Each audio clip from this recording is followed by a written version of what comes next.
Estimados e estimadas, permaneçamos na paz.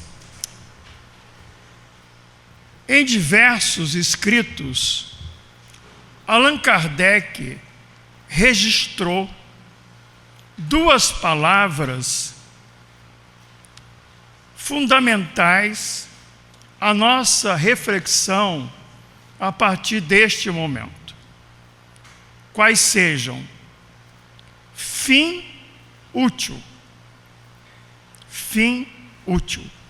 Apliquemo-las ao nosso tema mediunidade sob o aspecto filosófico. A primeira, fim, diz em nossa reflexão do momento da finalidade, ou melhor ainda, do sentido, do para que fazemos isto ou aquilo. Qual é o sentido? O nosso querido palestrante que me antecedeu tomou alguns exemplos concretos que nos facilitaram acompanhar a sua exposição. Por exemplo, o microfone que eu estou usando. Ele tomou como um dos exemplos e o fez condizente ao tema que abordava o aspecto científico da doutrina espírita. Mas se eu fosse tomar o mesmo objeto como exemplo, eu não me preocuparia, porque não é o que me cabe, pensar sobre o funcionamento do microfone. Como é que ele funciona? Quais são seus mecanismos, seus implementos que permitem que ele funcione? Vou deixar isso para ele. Agora, se o microfone está aqui, eu posso perguntar qual é o sentido dele, o para que o microfone. E assim eu poderia estender a outras situações aqui presentes ou, por extensão, do nosso cotidiano. Para não ir muito longe, eu prefiro ficar com a palavra fim, dando-lhe um entendimento de sentido. Sentido para as coisas, sejam elas quais sejam. Sejam objetos, pessoas, ou o que fazemos dentro do nosso dia a dia. Sentido. Qual é o sentido? Qual é o sentido para estar aqui? Qual é o sentido que nos trouxe num dia como o de hoje, num domingo, sair de casa, deixar nossos afazeres, talvez o lazer? Qual é o sentido de estar aqui? Essa pergunta, ela é datada no processo sócio-histórico cultural, mais do que no processo evolutivo da humanidade. Bem me aproveitando de palavras do expositor, quando nós só tínhamos o cérebro reptiliano, não havia divagação, preocupação com o sentido para as coisas, para aquilo que fazemos. Porque o nosso processo existencial se fundamentava em atos, procedimentos automatistas próprios daquela fase evolutiva. Quando alcançamos um estágio superior do segundo cérebro a que ele se referira, o límbico, já dotados de uma condição superior de pensar, Aí, passamos a enfrentar um desafio que se tornou constante desde então para todos nós, que é exatamente a questão do sentido daquilo que fazemos no nosso cotidiano.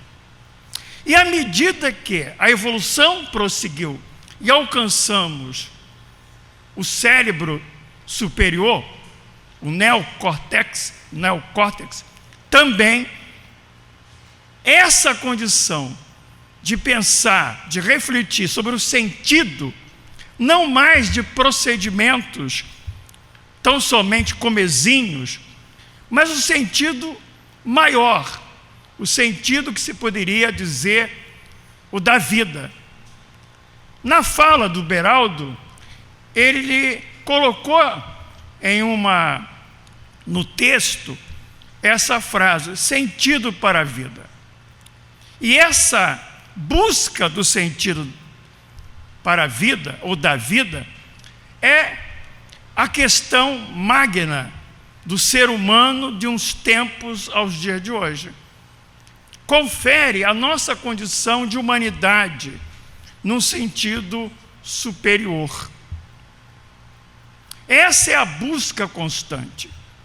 Quando são lançadas questões tais como aquelas que intitulam um dos livros notáveis de Leon Denis, as questões do ser, do destino e da dor, essas questões configuram o sentido para a vida numa conotação superior. Num estágio de inquietação que é um estágio superior.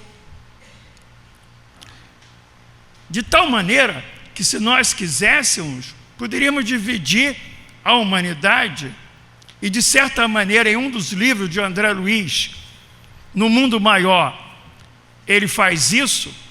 O Calderaro, conversando com ele, faz essa definição.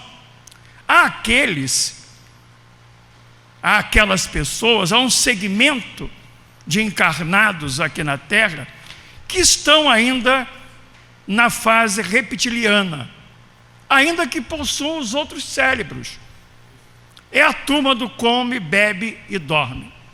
Estão ainda marcados pelos instintos básicos de sobrevivência, a nutrição, o repouso, a reprodução. Mas há aqueles que pertencem a um outro segmento que já estão preocupados com outras coisas que tangenciam o sentido para a vida. Se preocupam com cartão de crédito, se preocupam com o sucesso, obter uma profissão que lhes garantam um status social e econômico, se preocupam em possuir uma casa, um automóvel, poder viajar. E certamente há um terceiro grupo, que deve ser minoritário, que para além de comer e dormir, além de pensar no cartão de crédito, de se empolgar com as vitrinas iluminadas do shopping, já começa a se preocupar com as questões do ser, do destino e da dor. Questões para além, questões que os colocam para além de si mesmo, para além do aqui e agora. Os projetam para o futuro, os fazem buscar um futuro, ter uma perspectiva ou uma visão de futuro. Isto é um sentido para a vida superior. Tomando a palavra útil das expressões de Kardec, podemos considerar que esta palavra útil se encaixa, se identifica na nas considerações de Allan Kardec com a busca de um sentido além, superior para a existência. Um pensador da segunda metade do século XX, Viktor Frankl, tomava um seguinte exemplo. Um ratinho, esses que são usados em experiência de laboratório, são submetidos a um sacrifício. Dizem os pesquisadores que os utilizam, que é um sacrifício para um fim nobre. Portanto, dão um sentido nobre ao sofrimento que produz no ratinho. Dizem que é a bem da humanidade. É para descobrir, provavelmente, um medicamento novo que venha mitigar o sofrimento, a dor do homem, ou até curá-lo de alguma enfermidade. Nada obstante, o ratinho não sabe disso. Ele está lá, sendo submetido ao sofrimento, mas ele não é capaz de dar um sentido ao sofrimento. Falta-lhe, na condição em que se encontra de evolução,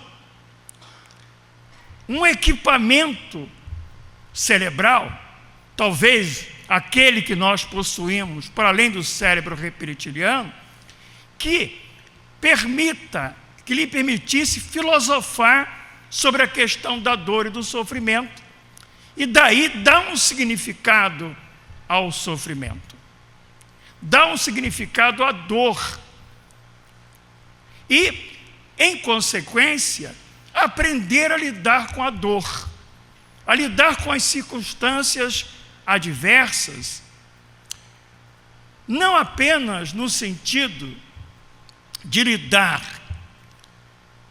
passivamente, mas muito mais do que de tirar um aprendizado daquele sofrimento. Um aprendizado para uso próprio e de outrem. Voltando ao Viktor Frankl, comparando com o ratinho que sofre e sendo incapaz de entender o sofrimento, de dar-lhe um sentido, e daí dar um sentido para a própria vida, o pensador Viktor Frankl, conversando com doentes terminais, observando os comportamentos diversos numa enfermaria, pode encontrar pessoas que, em sofrimento, em dor, diante da morte eminente, conseguia dar um significado àquele momento existencial de sofrimento, de dor, para si próprio. E por mais estranho que isso possa parecer, isso lhe trazia não só conforto, mas uma experiência íntima até de alegria. Porque a alegria, a verdadeira alegria, aquela cantada por Francisco de Assis, a alegria íntima, ela é possível de se experienciar no meio da dor de fora. Diria o poeta: eu sofro, mas eu canto. É capaz de cantar alegria em meio ao sofrimento. E Viktor Frankl identificou algumas pessoas assim. Isso é próprio do ser humano. Ele é capaz de dar sentido à sua existência naquela trilogia do Leon Denis, as questões do ser, do destino e da dor. E o que isso tem a ver com a mediunidade? Quando Allan Kardec coloca essa expressão fim útil, ela é determinante para a mediunidade. Allan Kardec a utiliza com rigor no sentido do dever moral e do dever científico, filosófico. Ele quer dizer que em doutrina espírita, a mediunidade há que ter, não de quando em vez, mas sempre, tão somente um fim útil. Para Allan Kardec, a mediunidade só pode ter um fim útil. E é importante lembrar que Allan Kardec viveu numa quadra histórica marcada por uma cultura que foi o berço da cultura do século XXI, sem dúvida. Tudo que experimentamos hoje, tanto no aspecto positivo, a ciência que abriu clareiras ao progresso no século XIX, que nos levou à Lua e nos faz sonhar com as estrelas, também foi ela mesma que nos conduziu a uma das maiores crises históricas que a humanidade tem experimentado. Qual seja, a perda do sentido. Chegamos à Lua, sonhamos com as estrelas, temos um aparato tecnológico fantástico, comunicamos-nos como nunca antes na história, temos aí o WhatsApp, temos a internet, estamos online o tempo todo, mas nunca, como na história humana, estivemos tão distantes uns dos outros. E mais do que, não distantes do outro, mas distantes de nós mesmos. Não conseguimos compartilhar, não conseguimos conviver, não conseguimos experienciar sentimentos, e aí conversava ainda há pouco com o Beraldo, sentimento difere de emoção. Dizia em nossa conversa, naqueles 7 minutos, que o Carl Gustav Jung notavelmente separou emoção de sentimento. Emoção tem a ver com o cérebro reptiliano. O sentimento é uma conquista na trajetória evolutiva, mas nós hoje, com todas as conquistas obtidas, vivemos aprisionados em emoções primitivas, do medo, da raiva, por exemplo, distantes do sentimento, que poderiam enobrecer a nossa vida. Somos analfabetos no campo emocional. Daí o grande desastre do trato humano. Essa crise começou naquela quadra da história. Numa encruzilhada em que a razão, mais do que a inteligência, porque esta nos pusera de pé quando saímos da condição de animalidade e adentramos a condição de espírito, e a razão que inaugurou o século XIX, apoiando-se na Revolução Francesa, seriam as asas que desejávamos para voar a amplidão. As grandes conquistas que de fato aconteceram, mas não foram capazes da maior conquista necessária, a de nós mesmos. Naquela quadra da história, a ciência, pondo ao chão a velha religião,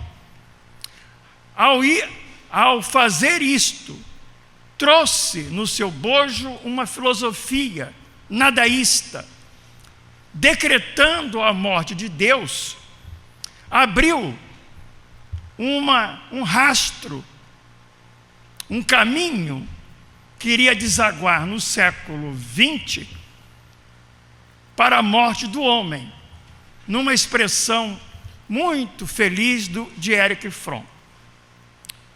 Diz esse pensador, numa análise da sociedade do século XX, que nesse período histórico, pós-Segunda Guerra Mundial, o homem experimentou a morte do homem, no sentido da humanidade, do afastamento desses valores superiores do homem. E que isso tem raiz no fato histórico do século XIX, qual seja a loucura do homem em querer decretar a morte de Deus. Perdemos o endereço de Deus e perdemos o endereço de nós mesmos. Estamos numa crise existencial das maiores, gigantescas. Ou seja, este momento é de buscar o sentido para a vida. E aí se coloca a mediunidade. E eis porque coube a Allan Kardec, um pensador dos maiores, de tirar a mediunidade do chão em que se encontrava, o chão da crendice, o chão da bruxaria, ou mesmo um chão que a ciência da época lhe colocara, o chão do transtorno mental. Os médiuns, naquele tempo, eram estereopatas. Allan Kardec, com rigor científico, com um pensamento largo, com um pensamento filosófico largo, pôs-se a examinar as mesas girantes, mesas que eram motivo de diversão, de brincadeira. Não era um fim útil o uso das mesas girantes, era diletantismo. Como não havia televisão, WhatsApp e coisas parecidas, os homens se divertiam nos salões da nobreza, brincando de mediunidade. Como hoje, pessoas, de maneira divertida, repetem a brincadeira do copo. Allan Kardec é sério, no sentido que se pode dar a palavra, no sentido melhor. Sério não quer dizer uma pessoa sisuda, árida, ao contrário. Falava de uma nobreza própria daquele espírito de escola. Diante daquele fenômeno, os das mesas girantes, ele trabalha com o rigor da ciência possível a seu tempo, com base no pensamento cartesiano, examina a exaustão. Não sem razão, o primeiro capítulo do Livro dos Médiuns é uma pergunta, não é uma afirmação. Há espíritos? Fora essa a pergunta que orientou Kardec. Entre dezenas de possibilidades, havia esta: há espíritos? Ele examinou, chegou à conclusão de que eram os espíritos que promoviam aqueles fenômenos. A partir daí, Kardec avança nessa busca, iluminado por esse conceito: qual deve ser o fim útil da mediunidade?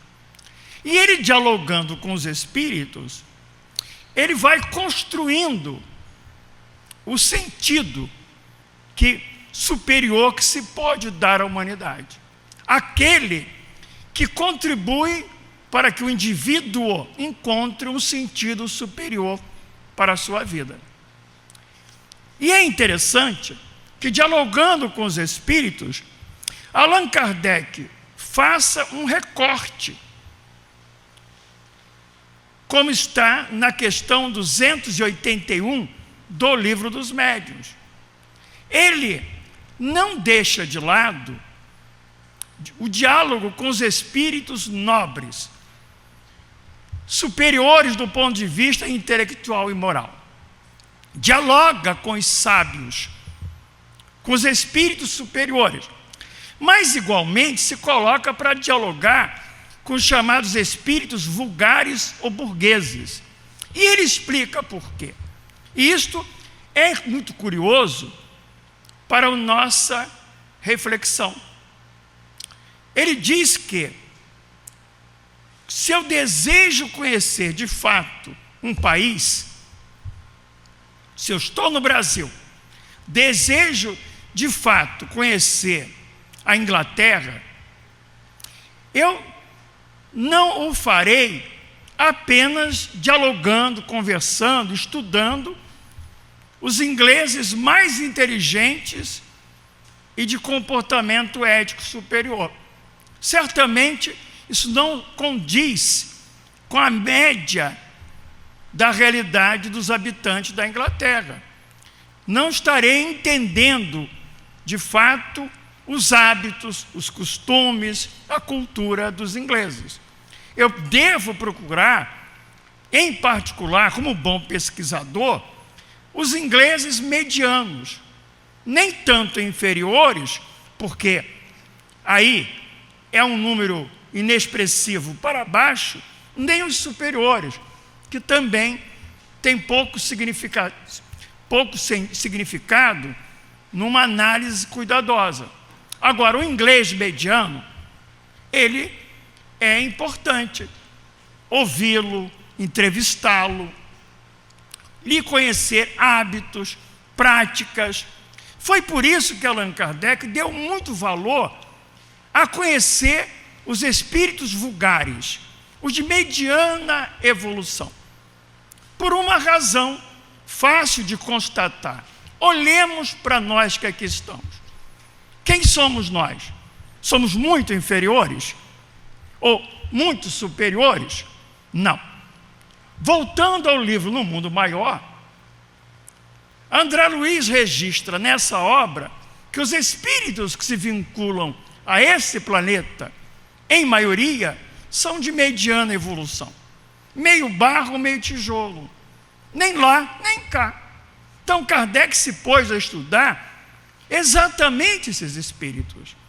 Quais eram os seus hábitos, costumes, como é que eles viviam no mundo espiritual? O que eles faziam no mundo espiritual?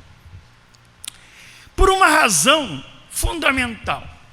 Porque esses espíritos medianos, de mediana evolução, eles estão vivendo no mundo espiritual nada diferente, nada distante daquilo que eles foram quando encarnados. Esses espíritos são no mundo espiritual o que eles foram no trânsito berço-túmulo. Aqueles espíritos como eu, que torce pelo Vasco, continuarão torcendo pelo Vasco depois da desencarnação.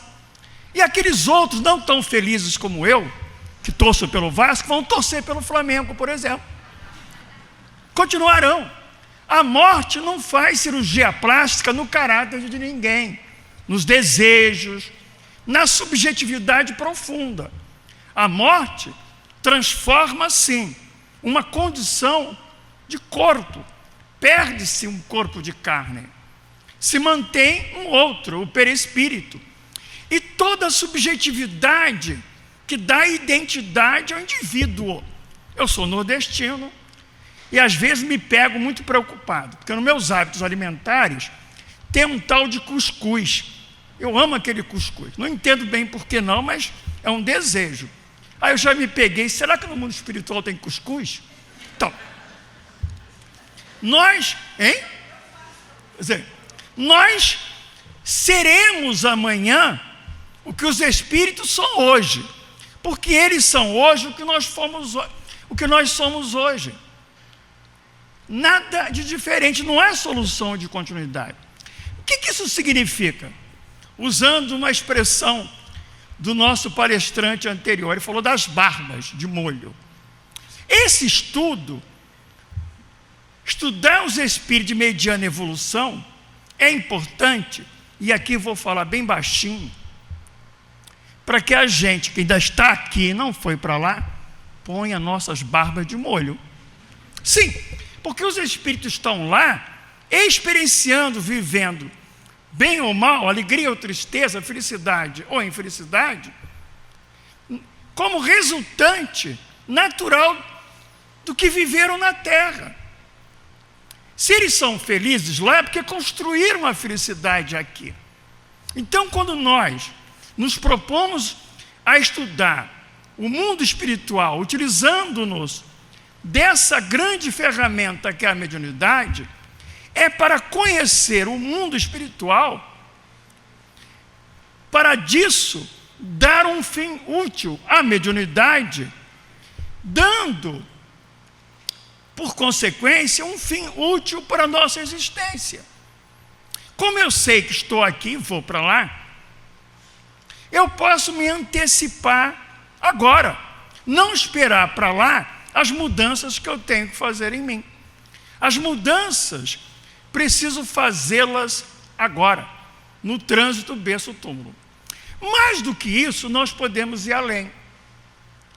Quando Allan Kardec se debruça sobre o mundo espiritual que se lhe devassou pela mediunidade, o que ele percebe é que é a continuidade da existência, ou melhor, da vida. A existência, ela é berço-túmulo. A vida vai para além do túmulo, porque ela é aquém berço. Isso amplia a visão, o entendimento. Eu passo a me perceber de uma outra forma. E Allan Kardec, para facilitar o raciocínio, tomemos do próprio codificador uma metáfora que está no Evangelho segundo o Espiritismo, no capítulo 2, item 5º, o ponto de vista. Kardec toma duas pessoas. Ambas não conhecem uma dada cidade. Só que uma delas vai conhecer a cidade andando a pé, de rua em rua. A outra vai conhecer a cidade de cima, de balão, de asa delta, enfim, qualquer coisa. Será que a visão de ambas é a mesma? Claro que não. Quem anda a pé pela cidade, pega uma rua, pega um monumento, pega uma praça, uma árvore, mas não consegue fazer de imediato uma relação disto que ele está percebendo, que está a seu alcance de visão, de algo que está mais distante na cidade, para estabelecer relações e daí tirar conclusões. Quem vê de cima, vê a totalidade, percebe os detalhes, faz relações entre uma coisa e outra e tira suas conclusões. Kardec utiliza essa metáfora para dizer que aquele que toma a existência na perspectiva berço-túmulo de uma única existência é como alguém que tenta conhecer uma cidade andando a pé. E aquele que toma a existência na perspectiva da vida imortal tem uma visão ampliada da própria vida e do momento circunstancial em que esteja. Daí porque este último pode ter um sentido para a existência para além do cartão de crédito, para além do shopping, para além do aqui e agora, porque ele tem uma visão de totalidade. Ele faz uma relação entre esse momento circunstancial de usar o cartão de crédito, de ir ao shopping, de bater papo, de ver uma televisão, com algo além. E, em consequência, ele pode comparar, ele pode valorar, ele pode, portanto, fazer escolhas, porque ele tem um discernimento ampliado. Posso abrir mão disso agora, não vou ao shopping, vou deixar de ver Império para estar no centro espírita. Não com sofrimento, não com renúncia masoquista, mas conscientemente, porque ele tem uma visão ampliada da existência. Então, aí se encontra certamente o fim útil, superior da mediunidade.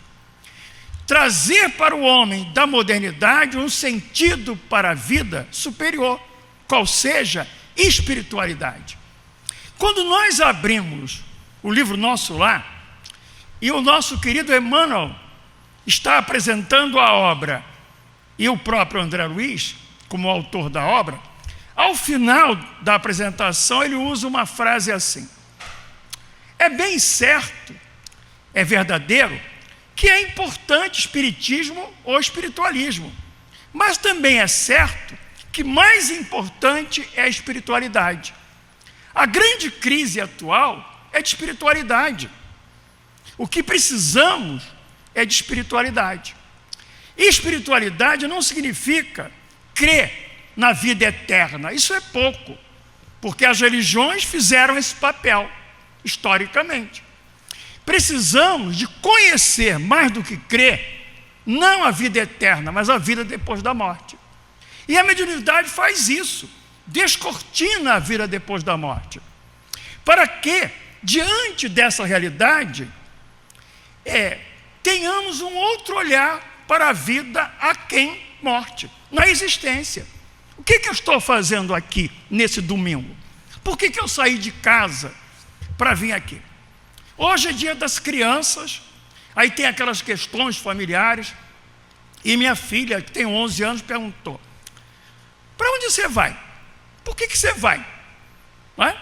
Se a gente tem consciência do significado de estar aqui, de deixar família, afazeres, a gente vem com tranquilidade, sabe se posicionar, sem sofrimento, sem aquele sentido, vou repetir, do masoquismo. Eu sou uma alma nobre porque num dia de domingo saí de casa. Não tem nenhuma nobreza. Isso é bom senso. É bom senso. Eu sei fazer escolhas à medida em que eu tenho esse sentido superior para a vida.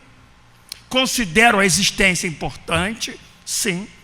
Considero ir ao teatro importante, sim. Ir ao cinema, estar com a família.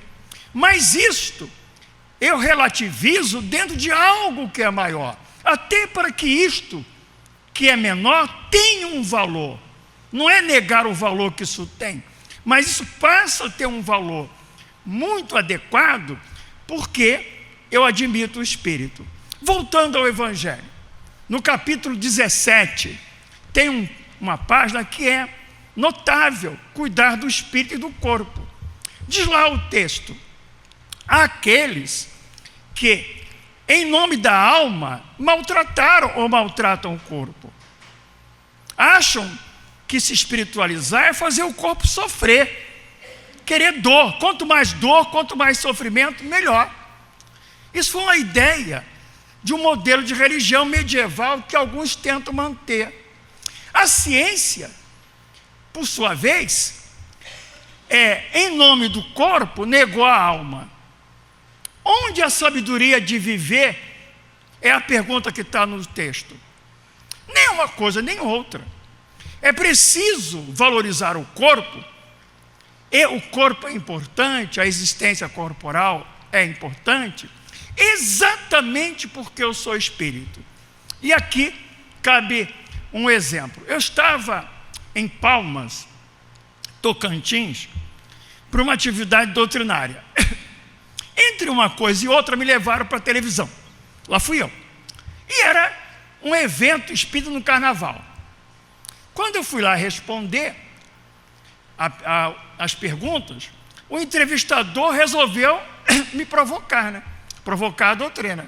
E já começou dizendo: vocês, os espíritas, são contra o carnaval. Olhei para um lado, olhei para o outro.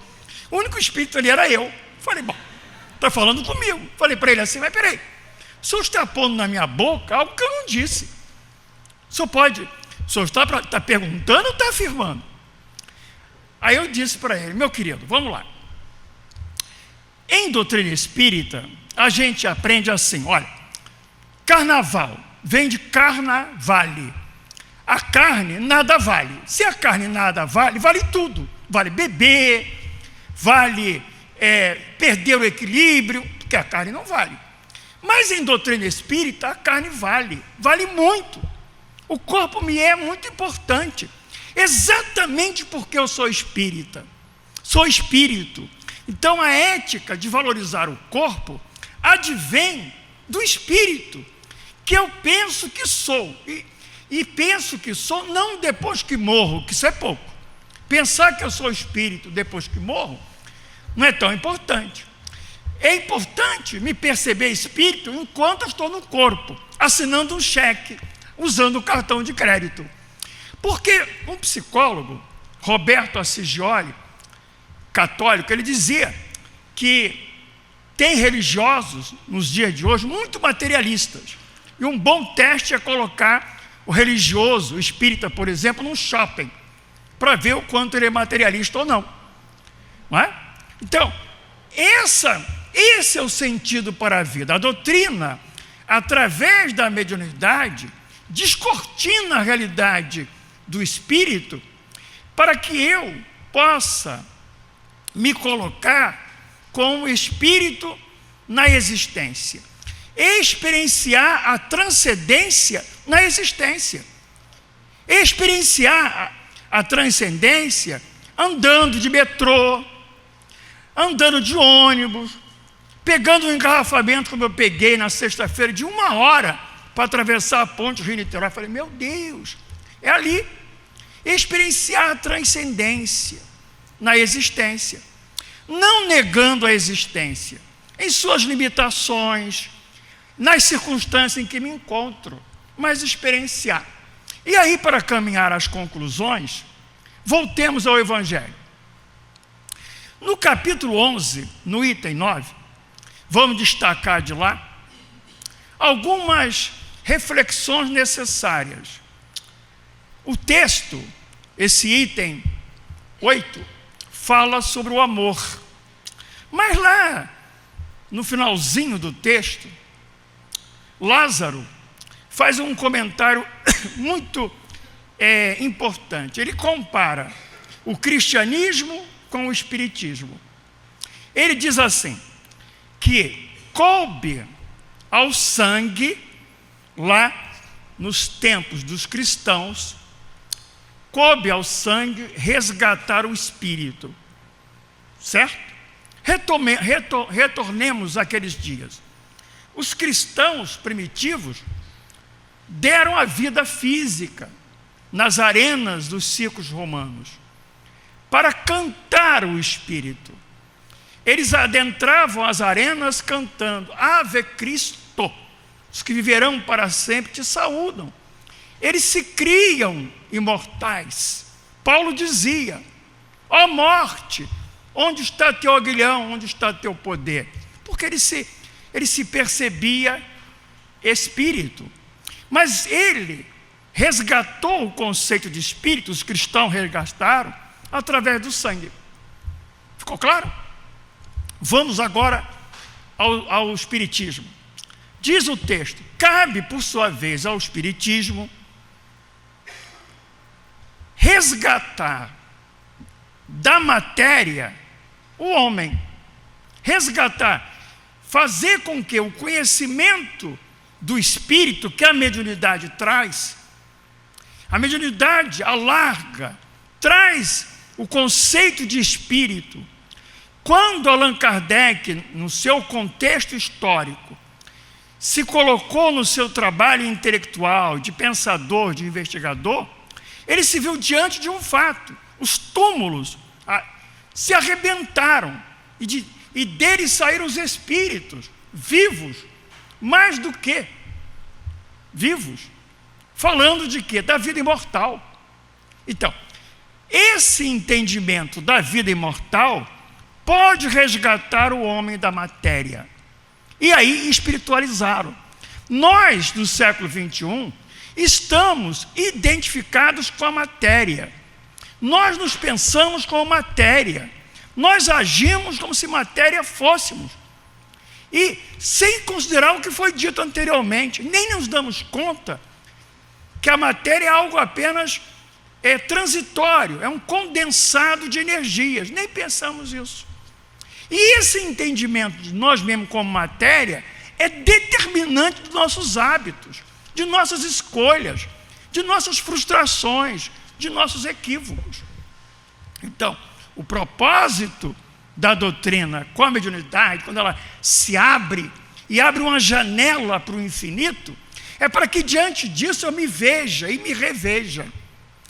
Experimente um processo psicológico de desidentificação com a matéria.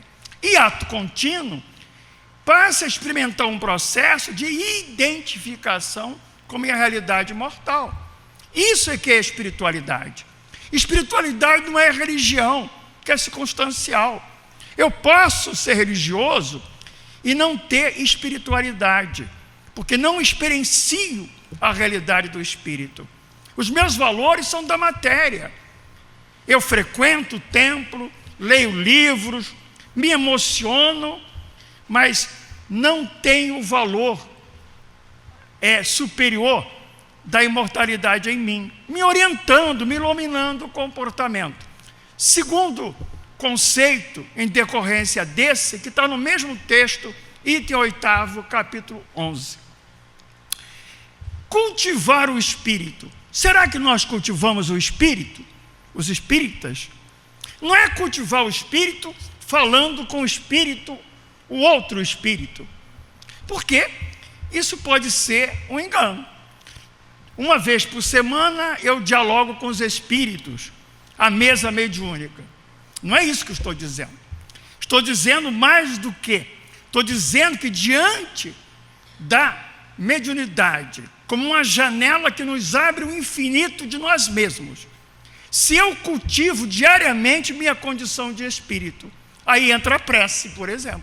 Eu oro, eu medito, eu paro para refletir, eu abro um tempo da minha agenda para cultivar o espírito, eu vou ao barbeiro, vou ao cabeleireiro, tomo um banho de loja, faço caminhada para manter a saúde física, escolho os alimentos, mas eu cultivo a minha realidade espiritual.